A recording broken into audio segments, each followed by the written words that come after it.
Kenapa ya? 90% orang mikir piramida itu cuma ada di Mesir. Yuk kita bongkar faktanya. Piramida itu dibangun sama banyak peradaban kuno loh. Nggak cuma sama orang Mesir aja. Piramida yang paling tua itu namanya Piramida Djoser, dibangun sekitar tahun 2630 sebelum Masehi di Mesir.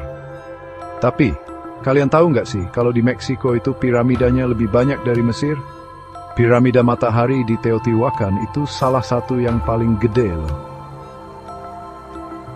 Terus, di Sudan ada Piramida Nubia yang dibuat sama kerajaan Kush.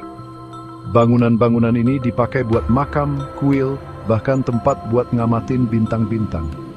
Setiap piramida itu punya cerita uniknya sendiri tentang budaya yang bangun piramida itu.